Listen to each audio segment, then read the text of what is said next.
원래 여당 대표의 자리는 본인이 빛나는 자리가 아니에요. 대통령을 도와주고 정당을 관리하고 리스크를 줄여주는 역할을 하는 거지. 당 지도부 비판하는 사람 다 친석계야. 뉴스공장이 그렇게 프레임 만들었습니다. 친석계라는 표현을 가장 먼저 쓴 사람 김어준이에요. 김민석 총리 쪽이 이기면 어쨌든 당정이 일치되기 때문에 그 힘으로 누르고 갈 겁니다. 네. 근데 정청래 대표가 되잖아요. 네.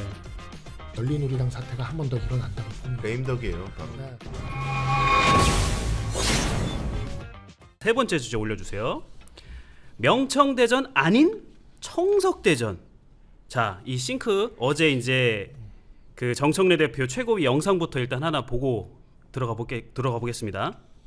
일부 언론에서는 친청파가 어떻고 친석파가 어떻고 저도 알 수 없는 악의적 갈라치기에 골몰하고 있습니다. 무슨 계파로 명명되는 것을 반대하고 싫어하지만 저는 굳이 구분한다면 당원파이고 개혁파입니다. 당원 주권 정당의 깃발을 높이 들고 이재명 정부의 성공을 위해 이재명 대통령을 중심으로 똘똘 뭉쳐 앞으로 나아갑시다. 엔진이 두 개인 자동차는 세상에 존재하지 않습니다. 지금 민주당에 필요한 것은 하나의 엔진입니다. 어떤 현란한 수사를 쓰고 어떤 명분을 내세우더라도 당원은 아닙니다. 당원은 영원하지만 당권은 유한하다는 말씀 분명히 드립니다. 그 정 대표 얘기를 일단 들어봤을 때 네. 일단은 취지는 알겠어요. 개파 없어 얘들아. 개파 없습니다. 개파 없습니다. 이건데 개파가 없다는 얘기를 하면서 나온 게 친석이란 말이에요. 오늘 이재명 대통령이 일단 오잖아요. 그래서 이 환성회가 이렇게 정무적 판단하는 건지 내가 진짜 몰랐는데 어쨌든 김민석 총리, 정청래 대표 다 오기로 했단 말이에요. 예. 뭐야 이게 수습 들어간 거예요? 어떻게 뭐라고 봐야 돼? 이거 어떻게 해석해야 돼요? 아니 이제 그 출발하실 때 정 대표가 못 간 것 때문에 안 간 건지 못 간 건지 하여간 뭐 그것 때문에 많은 이야기가 있었지 않습니까? 네. 그런데 그 이후에 정청래 대표의 워딩이나 그리고 정청래 대표 측 최고위원들 워딩이나 이런 것들이 굉장히 강했고 뭐 네. 그것보다 더 중요한 건 김어준 뉴스공장의 흐름이죠. 네. 굉장히 강력하게 물러설 뜻이 없다라는 것이 상당히 그 뜻이 드러나서 강대강이 이제 부딪히는 형상이 되니까 근데 어떻게 되든 뭐 경쟁을 하든 전쟁을 하든 뭐가 됐든 이게 모양새를 스무스하게 하지 못하면 청와대도 당도 폭삭 다 내려앉거든요. 지금 지지율 다 빠지잖아요, 둘 다. 이게 지지율 빠질 때 보시면 대통령 지지율은 올라가고 당 지지율은 뭐 내려가거나 뭐 그 반대이거나 이게 아니고 같이 내려가요. 그게 왜 그러는 거예요 지금? 그러니까 이 모양새 자체가 짜증 나잖아요. 안 그래도 선거 사실상 져서 짜증 나는데 이게 뭐 상황 정리가 안 되면 네. 친명이라고 생각하시면 뭐 대통령을 참 이렇게 잘했으면 하는 마음에 있는 사람들도 네. 대통령이 이 상황을 어떻게 정리를 못하냐 이런 실망감 나올 수 있어요. 이제 시간 지나면. 네. 정청래 대표는 당연히 이거 어떻게 여당 대표라는 양반이 대통령하고 갖다 박냐 이거. 네. 그게 다 실망하는 거예요. 여론조사 응답하기도 싫고. 그래서 대통령 입장에서는 일단 돌아오신 길에 그냥 뭐 별다른 메시지는 없을 겁니다. 그냥 뭐 악수하고 웃으면서 뭐 이렇게 덕담하듯이 그 정도 그림으로 이제 이거 뭐 그렇게 걱정하듯이 막 강대강으로 막 전쟁 난 거 아니에요. 네. 그냥 토론하는 거야. 토론하는 거. 이제 이런 그림을 아마 분명히 만들어야 될 거고요. 근데 또 이제 그럴 거 아니야. 정청래는 3초 학수했다. 김민석은 5초 학수했다. 맞아요. 이런 네. 걸로 또 프레임 그게 만들. 또 이제 나올 거고 제가 그 MBC 방송에 가가지고 제가 이 명청 전문가 아닙니까? 제가 명청 교체기를 작년부터 만들어가지고 공전의 히트를 쳤던 네. 제가 제일 먼저 만든 말이거든요. 네. 명청 교체기. 그 처음 시작할 때부터. 네. 그래서 그 했던 그 명청 전문가의 입장에서 제가 MBC에서 방송을 했는데 그게 네. 지금 쇼츠로 제작이 돼서 조회수가 20만 회가 넘어가요. 그리고 그쪽에서 굉장히 이게 정청래의 음모였구나 하면서 막 난리가 났는데 네. 저는 이거를 작년부터 시작되어 굉장히 긴 포석이었다고 봅니다. 그러니까 정청래를 상징하는 정청래는 그 앞에 있는 이 간판이었고 네. 정청래로 상징되는 하나의 세력이 있어요. 네. 그 뒤에 지금 그 세력의 일단이 드러나고 있죠. 유시민 작가, 김어준 씨, 네. 그 다음에 뭐 이지은 위원장, 네. 조승래 사무총장 이 거대한 세력들이 지금 드러나고 있어요. 최민희 의원 네. 이 드러나고 있는데 이 사람들이 지난 1년 동안 해왔던 건 무엇이냐면요. 이재명 대통령의 권한을 없애는 거였습니다. 그리고 당을 장악할 수 있는 절차를 만드는 거였어요. 그게 밖에서 보면 훤하게 보이거든요. 네. 근데 내부에 있는 사람들은 그게 잘 안 보이나 봐요. 그게 왜 그러냐면 제가 누누이 이야기를 하지만 6공화국의 대통령 권한은 3개가 있습니다. 네. 공천권, 네. 사정권, 인사권. 근데 공천권은 김건희 특검으로 날라갔어요. 네. 사실 여야가 다 대통령이 알게 모르게 다 공천해왔던 거를 그냥 묵인하고 지나가는데 김건희 특검 이후에 이제 대통령이 공천권 행사하면 다 날라가는 겁니다. 이제 공천은 당에서 합니다. 당 대표가 할 수가 있어요. 그 정청래 대표 이번에 그래서 그냥 이원택 지사 그냥 막 공천해 버리잖아요. 그렇게 이게 할 수가 있는 거예요. 공천권을 당 대표가 이제 이게 가지도록 해서 날라갔고 그러면 이제 뭐가 남냐 대통령한테 사정권이랑 인사권이 남는데 네. 이 사정권이 여야 정치인을 가리지 않고 검찰을 해서 이렇게 날려버릴 수가 있었던 권한인데 이거를 검찰 해체를 정청래 대표가 정말 강하게 밀어붙여서 드라이브 걸었죠. 해내죠. 네. 이번에도 보면은요 이재명 대통령에 대한 립 서비스는 다 하는데 솔직히 검찰 해체 이재명 대통령 정성호 본부장 다 반대했어요. 근데 그냥 정청래 대표가 한 거죠. 추미애 지사랑 해가지고. 근데 이번에는 또 뭐 가지고 합니까? 립 서비스를 하면서 보안 수사권 죽어도 폐지하겠다 그래요. 그게 뭡니까? 그냥 사정권을 그냥 봉쇄시켜 버리는 거예요. 자기에게 들어올 칼을 막아버립니다. 그런 다음에 이제 당권을 장악하기 위한 그 당내 절차를 고치는데 그게 뭐냐면 바로 1인 1표제예요. 그러니까 이재명 대통령이 그럼에도 당내에서 우위를 가졌던 게 친명행제 비명행사 공천을 해가지고 네. 당내에서 국회의원은 그래도 친명계가 많아요. 네. 근데 그 지역위원장들, 국회의원들이 대의원들을 뽑지 않습니까? 네. 근데 그 대의원 표수로 당원들 표수를 누를 수가 있었어요. 네. 근데 그거를 없애버리죠. 그 손발을. 1인 1표제가 정청래 대표한테 유리하긴 해요? 본인은 그렇게 믿죠.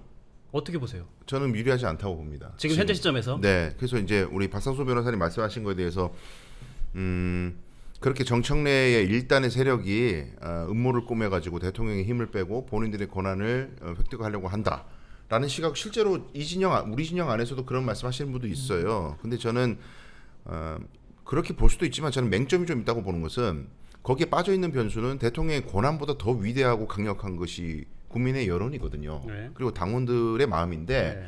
당원들이 물론 김어준 뉴스공장이 소구할 수 있는 당원들이 많습니다. 네. 그게 전부가 아니에요.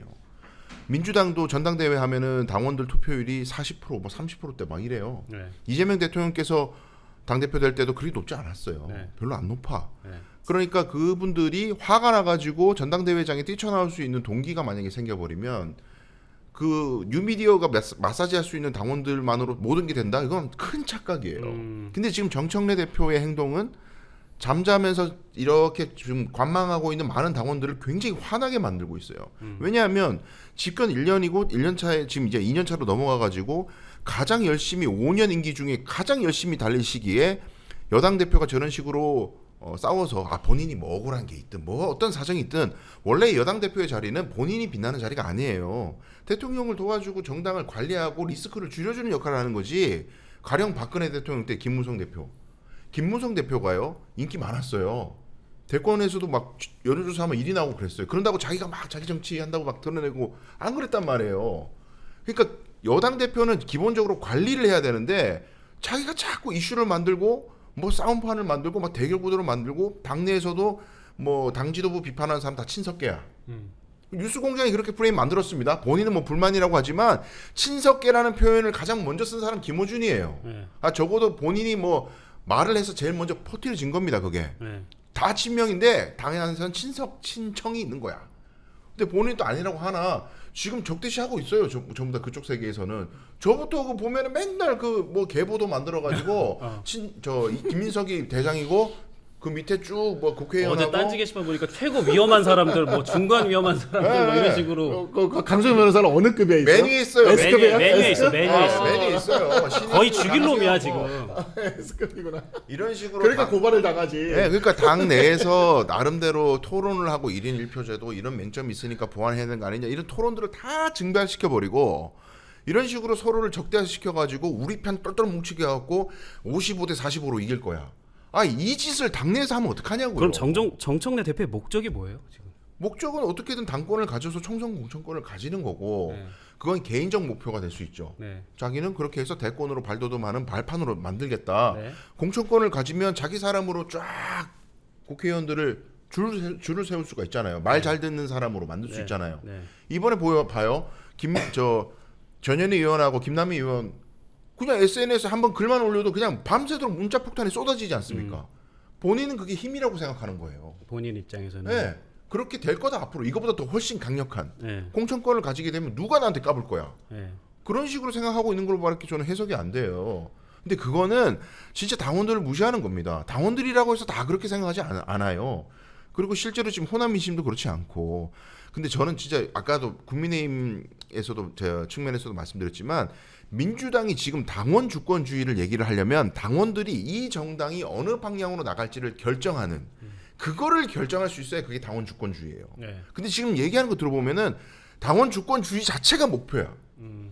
정청래를 목표가 아니라 지지하면은 수단이 중심이 되고 있네. 그렇죠. 정청래를 지지하면은 당원 주권주의가 보존되는 거고요. 김민석 총리가 당선되면 당원 주권주의 망하는 겁니다. 1인 1표제 무너질 거예요. 나는 당원들과 함께 하겠습니다. 그 당원들과 함께 뭘 할 건데? 당원들이 결정할 문제는 그 사람을 찍어주는 문제가 아니고요. 뭘 할 거냐? 우리 민주당이 집권 2년 차에 우리 대한민국을 어디로 끌어갈 거냐? 이 거대한 여당이 국고보조금도 엄청 받아가면서 국민들의 돈 받아가지고 지금 세금 받아갖고 운영되는 거지 당원들의 동아리가 아니잖아요. 네. 그러면 이들에게 앞으로 민주당 의원들은 정신 차려라. 우리 당이 추구하는 방향은 여기야. 당원들이 원하는 방향은 여기야. 이걸 결정할 수 있도록 하는 게 당원 주권주의지. 그거 다 증발시켜버리고 사람 투표, 인기 투표하게 만들어서 나 당원들한테 지지받는 사람이야. 당원파라는 표현을 쓰지 않습니까? 나 당원들 지지받는 사람이야. 까불면 너희 다 공천 못 받아? 이게 민주당이 민주를 완전히 증발시켜버리는 거 아니에요. 저는 이래서 비판하는 거지. 뭐 제가 한 자리 받으려고 아무도 전화 안 와. 네, 그렇게 매도하지 마십시오. 아 근데 강소영 변호사가 만약에 이 싸움에서 그 승리하는 그러니까 김민석 계열 쪽이 승리하는 그 결과가 나오면 강소영 변호사 굉장히 중용될 겁니다. 그건 뭐 어쩔 수 없어요. 저 강소영 변호사는 이미 정치에 들어왔고 자, 그 영입이야 흐름을- 아니야? 영입이에요 지금? 예? 영입이에요? 아니 이미 그렇게 될 거예요. 근데 이게 되게 재밌어질 겁니다. 네. 왜 그러냐면 이 싸움은 역사가 깊어요. 역사와 전통이 깊고 민주당의 레진 체인지 같은 싸움이거든요. 네. 왜 그러냐면 과거에 이 비슷한 사태가 언제 있었냐면 2003년 열린우리당 분당 사태 때 있었어요. 네. 근데 그때는 동교동이 구주류였고요. 네. 그 다음에 86세대를 중심으로 노무현 대통령을 중심으로 하는 그 새로운 친노라는 신세력이 있었거든요.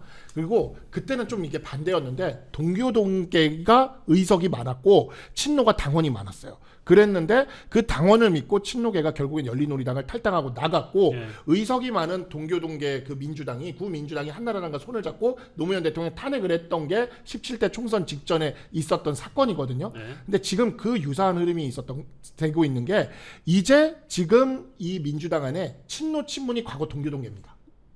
역할로 친노, 따지면. 친문이. 예, 그리고 지금 유 이재명이라는 그룹이 과거 친노예요. 그리고 이 유 이재명이라는 그룹이 민주당의 새로운 주류로 지금 들어오고 싶은데 친노 친문이 무슨 소리야? 여긴 우리 당인데 네. 우리가 20년 동안 지켜왔고 우리가 20년 동안 밀고 온 당인데 왜 우리가 나가 너네가 나가야지? 내가 적통이야. 내가 적통이야 이거예요. 이런 얘기네요. 이 싸움이고 이 싸움이 정말 공교로운 게 뭐냐면요. 김민석 총리가 저쪽에 지금 유 이재명 계열의 선두주자지 않습니까? 네. 김민석 총리가 누구냐? 바로 노무현 대통령과 정몽준 의원의 후보 단일화 때 정몽준 의원 측에서 했던 게 바로 김민석 총리예요. 그렇죠. 후단이요. 그러니까 이미 그때부터 김민석 총리와 이 친노 친문과는 갈등이 있는 겁니다. 박변의 말씀을 들어보면 그래서 정청래 대표는 노무현 전 대통령을 언급을 하고 김민석 총리는 DJ 쪽에 행보를 걷는 것 같아요. 이것도 지금 이거랑 연결된다고 봐야 되는가요? 이재명 대통령도 DJ 길을 가고 있습니다. 통합으로 가고 있고요. 뭐 탕평책이 됐든 정책적으로 중도 보수를 지향하면서 저변을 넓혀가는 그 정치의 원류가 김대중 대통령이고요. 네. 이재명 대통령도 중도 실용도 가고 있고요. 마찬가지고. 그럼요. 그 다 원조가 김대중 대통령이에요. 네. 근데 이제 김민석 총리 같은 경우에는 그 후단련 문제 가지고 하도 이제 뭐 비난을 많이 받지만 다른 얘기도 많이 나와요. 그 정몽준 캠프로 가게 된 이유가 단일화를 하게 만들려고 어떻게 보면 트로이 목막처럼 가게 된 거다. 이것도 그때 계셨던 분들이 많이 증언하고 있거든요. 근데 그런 거 다 빼고 어쨌든 노무현을 배신했던 사람이야. 이것도 뭐 유시민 작가도 여전히 그런 시각을 약간 가지고 있으신 걸로 제가 보이는데 그거 깊게 들어가잖아요. 그러면 결국 이렇게 돼요. 그럼 지금까지 친노라고 지칭됐던 사람 얼마나 노무현 대통령의 정신을 잘 실천했으며 지금까지 그걸 위해서 뭘 위해서 그렇게 싸웠느냐 다 파묘돼가지고요. 네. 그거 뭐 교수님이 됐든 패널이 됐든 과거 그 정권 때 노무현 정권 때 막 혹은 노무현 정권 직후나 이럴 때 막 노무현 대통령 비판하고 어쩌고저쩌고 했던 거 다 나온다니까. 그렇게 해가지고 서로 그냥 그 각자 이 민주당에 있는 저력 인사들은 다 문제점 있는 사람이야. 한통 쏘고 딱 싸잡잖아요. 그래갖고 평택을처럼 만들어봐. 어떻게 되나요? 다 같이 내려가는 거예요. 그냥 이런 판을 왜 만드냐고요, 도대체. 공중분해되는 거죠. 아무도 자유롭지 않습니다. 민주당에서 그 문제에 있어가지고 그런 식으로 선명성 경쟁해봐야 아무 의미 없어요. 국민들한테 외면 받을 거예요. 저는 그래서 이렇게 예측을 해요. 김민석 총리 쪽이 이기면 어쨌든 당정이 일치되기 때문에 예. 그 힘으로 누르고 갈 겁니다. 예. 그래서 김어준 씨든 뭐 유시민 작가 등 누르고 가는 일이 벌어질 거예요. 네. 근데 정청래 대표가 되잖아요. 네. 저는 그러면 열린우리당 사태가 한 번 더 일어난다고 봅니다. 레임덕이에요, 바로. 네, 그래서 열린우리당 사태가 한 번 더 일어나고 이렇게 되면 우리는 분열된 민주당과 다음 총선을 맞이할 수가 있어요. 보수 입장에서는. 그래서 개인적으로는 정청래 대표 응원하고 있습니다. 씁쓸하네, 씁쓸해. 우리가 장동혁을 전략자산이라고 했었는데 이게 장동혁 지금 대표의 정청래가 연임을 강력하게 요구합니다. 서로 부디. 지금 막 가잖아요. 예, 연임하시기 바라겠습니다. 제가 하나 궁금한 게 저는 그래서 딴지 게시판을 가끔 봐요. 딴지 게시판을 보면은 거기서 나오는 주된 이재명 대통령의 비판 중에 하나가 아니 왜 집토끼를 안 지키고 왜 산토끼를 자꾸 이렇게 잡으려고 하냐? 친문 우리 친문도 챙겨줘야 되는 거 아니냐? 우리 세력을 좀 챙겨줘야 되는 거 아니냐? 네. 이런 비판이 좀 주된 비판 중에 하나란 말이에요. 그렇죠. 예, 우리 사람 놔두고 왜 그걸 챙기냐. 근데 그거는 또 제가 그거 비판했더니 그렇게 말씀하시는 거예요. 우리 사람 떡 달라는 얘기가 아니고 우리가 그토록 혐오하고 그토록 미워하는 상대 진영하고 손잡으면 네. 우리 모욕하는 거 아니냐. 네. 국민의힘은 박멸 대상인데 네. 내란 세력인데 거기 사람을 왜 써? 우리 사람 뭐 유능하다고? 우리 사람들 중에 거기 그 내란 세력보다 유능한 사람이 없다는 얘기예요? 아니 너무 이거 상처 주는 거 아니야? 뭐 이렇게 접근을 해요. 네. 근데 대통령께서 늘 강조하시잖아요. 이념적 선명성, 우리의 선명성이 정치적으로는 굉장히 위험한 거예요. 네. 왜냐하면 그거 한 방에 무너집니다. 네. 어떻게 무너지냐면 위선적인 거 하나만 집어내면 무너져요. 네.